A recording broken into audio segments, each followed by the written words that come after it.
ये अन्ना की कहानी है, एक मासूम लड़की जिसे उसके सौतेले बाप ने जबरदस्ती का शिकार बनाया बचने की, लेकिन जेल में हालात और भी खराब थे, जहां महिला कैदी रोज उसे पीटती, गैंग उसे अपना खिलौना बनाती और हर दिन नए झगड़े सामने आते। सबसे डरावना सच, जेल का वार्डन और गार्ड्स भी उसकी बेबसी का फायदा उठाने लगे। आखिर अन्ना इस अंधेरे से कैसे निकली? वीडियो को आखिर तक जरूर देखें। आपने ऐसी कहानी पहले कभी नहीं सुनी होगी। फिल्म की शुरुआत होती है एक शांत मोहल्ले से, जहाँ एक लड़की अन्ना अपने कमरे में चेलो बजा रही होती है। तभी उसका सौतेला पिता हाथ में ड्रिंक की बोतल लिए कमरे में दाखिल होता है। वो अक्सर उसके लिए डर और दर्द की वजह रहा है, लेकिन इस बार हालात बदल जाते हैं। वो अन्ना पर जबरदस्ती करने की कोशिश करता है, मगर अन्ना पूरी ताकत से उसे धक्का देती है। आदमी पीछे गिरता है और एक फूलदान की नुकीली किनारी उसके गले में धंस जाती है। कुछ ही पलों में उसका खून बहकर सब खत्म हो जाता है और अन्ना खामोशी से उस मंजर को देखती रह जाती है। पुलिस आती है, अन्ना को हिरासत में ले लिया जाता है। अदालत में वो खुद को बेगुनाह बताती है, लेकिन नतीजा उसे 4 से 9 साल के लिए जुवेनाइल करेक्शनल फैसिलिटी भेज दिया जाता है। बस से बाकी कैदियों के साथ वो वहाँ पहुँचती है। चारों तरफ से कैदियों की शोरगुल भरी आवाजें, जैसे नए आने वालों का स्वागत हो रहा हो। गार्ड उन्हें यूनिफॉर्म बदलने का हुक्म देते हैं और इसी के साथ शुरू होता है अन्ना का नया सफर। वार्डन फ्रैंक सबको नियम समझाता है और फिर अन्ना को उसके सेल में ले जाया जाता है, जहाँ उसकी रूममेट जेई से मुलाकात होती है। जेई कई सालों से वहीं कैद है, बेहद चुप और रहस्य मिजाज। रात होते ही अन्ना जल्द ही नींद में डूब जाती है, मगर जेई की बेचैन खामोशी अंधेरे में अलग ही कहानी कहती है। अगले दिन मैदान में रिक्रिएशन का वक्त होता है। अन्ना अब भी दूसरों से कटी रहती है। तभी एक कैदी कोडी उससे बात करने आती है और बताती है, यहाँ अकेले रहना खतरनाक है, किसी ग्रुप का हिस्सा बनना ही जीने का तरीका है। यहीं से शुरू होती है अन्ना की असली परीक्षा। कैद खाने में अन्ना अब भी अकेली रहना पसंद करती है। कोडी की दोस्ती की पेशकश वो साफ मना कर देती है, लेकिन जल्द ही हालात बिगड़ते हैं। खाने के वक्त कोडी और उसका ग्रुप दोबारा उसके पास आता है। वो अन्ना को चेतावनी देते हैं कि एक और कैदी उस पर बुरी नजर रखती है, मगर अन्ना उनकी बातों को नजरअंदाज कर चल पड़ती है। तभी कोडी उसे पीछे से धक्का देती है और उसका खाना जमीन पर गिर जाता है। पूरा ग्रुप उस पर हंसता है और अन्ना चुपचाप अपमान सह लेती है। उस रात सफाई करते वक्त कोडी और उसके साथी अन्ना को एक अंधेरे कमरे में घेर लेते हैं। तुमने हमारी बेइज्जती की है, कहते हुए वो उसे बुरी तरह पीटते हैं। कोडी लीडर की तरह खड़ी अन्ना को डराती है कि अगर उसने ये बात किसी को बताई तो अंजाम और भी बुरा होगा। जाने से पहले वो अन्ना को और अपमानित करती है और उसके होंठों पर जबरदस्ती किस कर जाती है। जख्मी और टूटी हुई अन्ना को इन्फर्मरी में इलाज मिलता है, लेकिन वो डर के कारण हमलावरों के नाम बताने से इनकार कर देती है। नर्स उसे सलाह देती है कि वार्डन फ्रैंक से बात करे। हिम्मत जुटाकर अन्ना फ्रैंक के ऑफिस पहुंचती है मदद की उम्मीद में, मगर वहाँ भी उसे धोखा मिलता है। फ्रैंक अपने ओहदे का गलत फायदा उठाते हुए उस पर बुरी नजर डालता है। अन्ना तुरंत उसका विरोध करती है और रोते हुए वापस अपने सेल में लौट आती है। जेई, जो अब तक खामोश थी, उसकी हालत देख सब समझ जाती है। वो अन्ना से पूछती है कि क्या फ्रैंक ने उसका शोषण किया। गुस्से और निराशा में अन्ना सबको परवर्ट कह देती है, मगर जेई उसे शांत करती है, समझाती है कि इस जगह जीने का तरीका क्या है और धीरे धीरे अन्ना को सांत्वना देते देते उसका हाथ थाम लेती है। आखिरकार दोनों एक दूसरे के करीब आ जाते हैं। अगले दिन मैदान में एक और कैदी अन्ना को डराने के लिए गेंद उसके सिर पर मारती है। इस बार अन्ना चुप नहीं रहती। गुस्से से भरकर वो सीधे कोडी और उसके ग्रुप के पास पहुंचती है और उनसे जुड़ने की मांग करती है। बात हाथापाई तक पहुंच जाती है, लेकिन गार्ड बीच में आकर मामला रोक देते हैं। फिर भी अन्ना का तेवर सबको दिखा देता है। वो अब डर कर नहीं जीना चाहती। कोडी पहली बार अन्ना की जिद को पहचानती है। वो उसे मौका देती है और बताती है कि अगर सच में इज्जत और सुरक्षा चाहिए तो उनकी गैंग का हिस्सा बनना पड़ेगा और इसके लिए उन्हें अपने तरीके से खुद को साबित करना होगा। इसके बाद कोडी अन्ना को एक सुनसान कमरे में बुलाती है और उसके सामने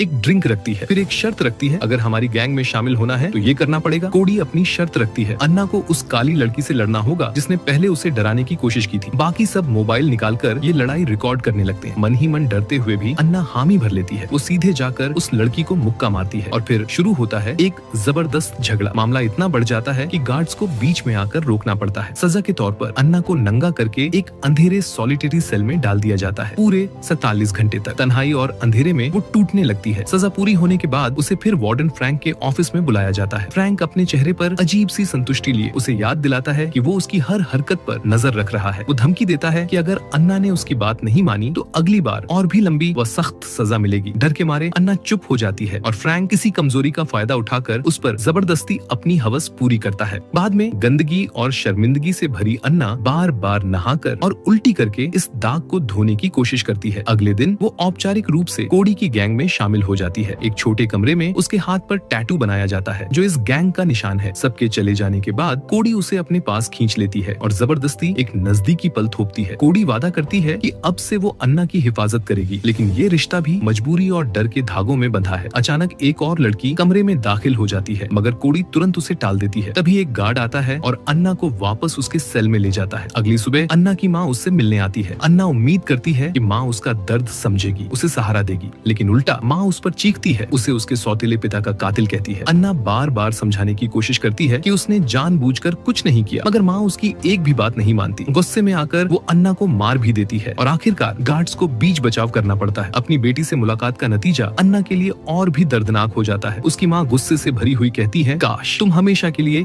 यहीं जेल में सड़ो। ये सुनकर अन्ना अंदर तक टूट जाती है। कुछ ही देर बाद अन्ना दोबारा कोड़ी और उसकी गैंग से मिलती है। तभी अचानक वही काली लड़की जो पहले भी उससे भिड़ी थी, इस बार चाकू लेकर उस पर टूट पड़ती है। झगड़ा बढ़ते बढ़ते पूरे मैदान में फैल जाता है और कई कैदी इसमें कूद पड़ते हैं। हालात बेकाबू होते ही गार्ड्स बीच में आते हैं, लेकिन नतीजा फिर वही। अन्ना को सीधा वार्डन फ्रैंक के ऑफिस में भेजा जाता है। फ्रैंक, जो कैमरों से सब देख रहा था, अन्ना पर ही लड़ाई भड़काने का इल्जाम लगाता है। फिर चालाकी से उसे एक ड्रग भरी ट्यूब इस्तेमाल करने को मजबूर करता है। नशे में धुत और बेबस अन्ना का वो फिर से शोषण करता है। सेल में लौटने के बाद अन्ना का व्यवहार बदलने लगता है। गुस्से और नशे में वो जेई पर ही हाथ उठा देती है। गार्ड्स तक बात पहुंचती है और अन्ना एक बार फिर फ्रैंक के सामने खड़ी होती है। इस बार अन्ना गिड़गिड़ाती है, मुझे घर भेज दो, लेकिन फ्रैंक उसकी विनती ठुकरा देता है, बल्कि धमकी देता है कि अगर उसने उसकी बात नहीं मानी तो उसे और भी भयानक फैसिलिटी में ट्रांसफर कर दिया जाएगा। अब अन्ना की हालत इतनी बिगड़ चुकी है कि वो ड्रग्स की आदी बन जाती है। वो कोड़ी से और मांगती है, मगर कोड़ी इनकार कर देती है। दोनों के बीच झगड़ा होता है और गुस्से में अन्ना कोड़ी पर थूक देती है। ये हरकत कोड़ी को नागवार गुजरती है और वो साफ कह देती है, अब तुम हमारी गैंग से बाहर हो। गैंग की सुरक्षा से वंचित अकेली और टूटी हुई अन्ना अब और गहरे अंधेरे में धंसने लगती है। गैंग से बाहर होने के बाद अन्ना आसान निशाना बन जाती है। बाथरूम में वही काली लड़की और उसकी टोली उस पर हमला करती है। वो अन्ना को बेरहमी से पीटते हैं और उसे अकेला छोड़कर चले जाते हैं। इन्फॉर्मरी में एक बार फिर उसका इलाज होता है, लेकिन इस बार अन्ना और गहराई में डूब जाती है। वो बार बार ड्रग्स लेने लगती है। दूसरों के साथ मिलकर नशा इतना बढ़ जाता है कि उसे हेल्यूसिनेशंस दिखने लगते हैं। हर जगह विकृत चेहरे, डरावने साए। हालत इतनी बिगड़ जाती है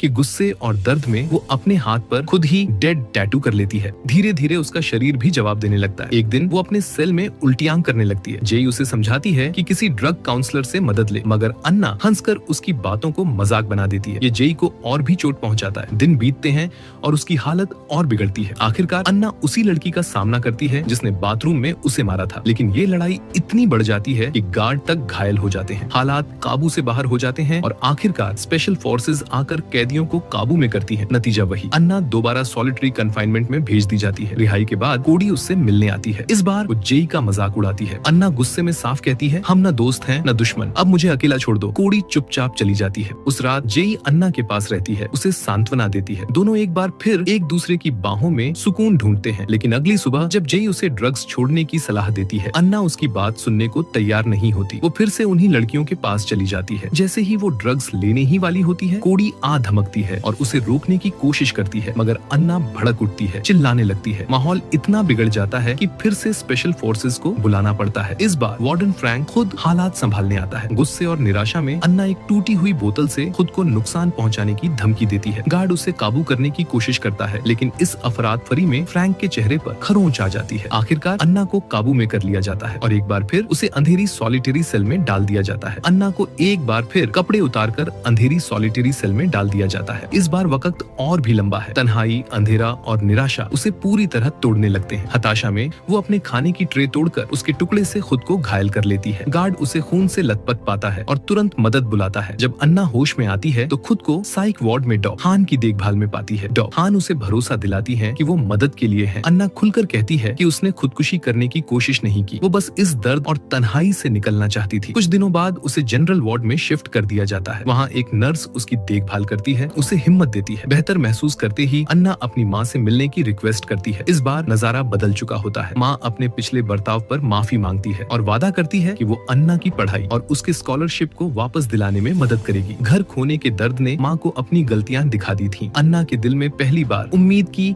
एक छोटी सी किरण जगती है, लेकिन ये सुकून ज्यादा देर टिकता नहीं। फ्रैंक फिर से उसे अपने ऑफिस में बुलाता है। वो कहता है कि अन्ना अब ठीक है और उसे वापस सेल में भेज देता है। वहाँ लौटकर अन्ना एक बड़ा फैसला करती है, अपने हाथ से गैंग का टैटू मिटा देती है। जेई उसकी परेशानी देखकर उसे सहारा देती है। लंच के दौरान कोडी और उसकी गैंग अन्ना का मजाक उड़ाती है, उसकी तन्हाई पर हंसती है। रात में एक गार्ड उसे एक छोटे कमरे में ले जाता है जहाँ फ्रैंक उसका सेलो लिए इंतजार कर रहा होता है। वो अन्ना को टैलेंट शो में परफॉर्म करने का मौका देता है। पहले तो अन्ना झिझकती है, लेकिन आखिरकार मान जाती है। जब अन्ना चेलो बजाती है तो कुछ पलों के लिए उसकी सारी पीड़ा मिट जाती है। सुरों में डूबकर उसे सुकून मिलता है, जैसे वक्त थम गया हो। मगर अगले ही दिन कहानी एक बार फिर खौफनाक मोड़ लेती है। अन्ना को एक चिट्ठी मिलती है, उस पर पर लिखा होता है यू आर डेड। इससे पहले कि वो कुछ समझ पाती, कोडी और उसकी गैंग उस पर टूट पड़ती है। गुस्से में कोडी उसके चेहरे पर ब्लेड मारती है और अपनी टोली को हुक्म देती है कि अन्ना को बेरहमी से पीटो। जख्मी हालत में अन्ना को इन्फर्मरी ले जाया जाता है। वहीं फ्रैंक उससे मिलने आता है और वादा करता है कि कोडी को सजा देगा, मगर तभी नर्स नोटिस करती है कि फ्रैंक की हरकतें अन्ना के लिए असहज होती जा रही हैं। वो चुप रहती है लेकिन दिल में तय कर लेती है कि इस शख्स की शिकायत करनी होगी। नर्स की मौत की खबर सुनकर अन्ना अंदर से टूट जाती है। वो बेसहारा होकर रो पड़ती है। कुछ देर बाद उसे फिर फ्रैंक के ऑफिस में बुलाया जाता है। फ्रैंक कहता है कि नर्स की हत्या के पीछे कोडी का हाथ है और साथ ही अन्ना को चेतावनी देता है कि वो कितनी बड़ी खतरे में है। इसी बीच वो उसे टैलेंट शो की भी याद दिलाता है। शो के दिन अन्ना एक बार फिर अपना चलो उठाती है। इस बार उसकी धुनों में इतना दर्द और खूबसूरती होती है कि पूरा हॉल ताली बजाकर उसकी सराहना करता है। बाद में फ्रैंक उससे कहता है कि इनाम के तौर पर उसने उसके लिए परोल हियरिंग तय कर दी है। अन्ना हैरान रह जाती है लेकिन तभी फ्रैंक असली चाल चलता है। आजादी का झांसा देकर वो उससे अपना आखिरी मकसद पूरा करता है। सेल में लौटकर अन्ना जेई को सब बताती है। जेई उसे आगाह करती है, फ्रैंक पर भरोसा मत करना, वो लोगों की उम्मीदें तोड़ने में ही मजा लेता है। लेकिन अन्ना अब ठान चुकी होती है। वो सीधे कोडी के पास जाती है और उससे मदद मांगती है। कोडी एक कैमरा थमाते हुए कहती है अगर उसे गिराना है तो उसके गुनाह रिकॉर्ड करो। पैरोल सुनवाई के दिन अन्ना फ्रैंक से उसके वादे की याद दिलाती है। फ्रैंक फिर से उसे मजबूर करता है लेकिन इस बार अन्ना सब रिकॉर्ड कर रही होती है। इसके बाद जब अधिकारी उससे उसके सुधार और पैरोल पर सवाल पूछते हैं तो फ्रैंक बीच में कूदकर कहता है कि अन्ना अभी तैयार नहीं है। लेकिन अन्ना जो पहले से ये चाल समझ चुकी थी सबूत पेश कर देती है। फ्रैंक की करतूतों की वीडियो रिकॉर्डिंग। पूरा सच सामने आते ही हॉल में सन्नाटा छा जाता है। अधिकारी तुरंत फ्रैंक को गिरफ्तार कर लेते हैं। अन्ना की पैरोल मंजूर हो जाती है और उसकी रिहाई तय कर दी जाती है। अधिकारी उसके साथ हुए जुल्म पर माफी मांगते हैं। जेल छोड़ने से पहले अन्ना जेई से दिल छू लेने वाली विदाई लेती है। बाहर निकलते हुए वो कोडी से भी टकराती है और उसे मदद के लिए शुक्रिया कहती है और फिर आखिरकार गार्ड उसे बाहर ले जाते हैं जहां उसकी मां बाहें फैलाकर उसका इंतजार कर रही होती है। फिल्म के आखिरी सीन में अन्ना मंच पर चेलो बजा रही होती है। सामने बैठा दर्शक उसकी धुन में डूबा है और उन्हीं में उसकी मां भी है। आंखों में आंसू लेकिन दिल में गर्व। अन्ना ने अंधेरे को हराकर अपनी रोशनी पाली थी।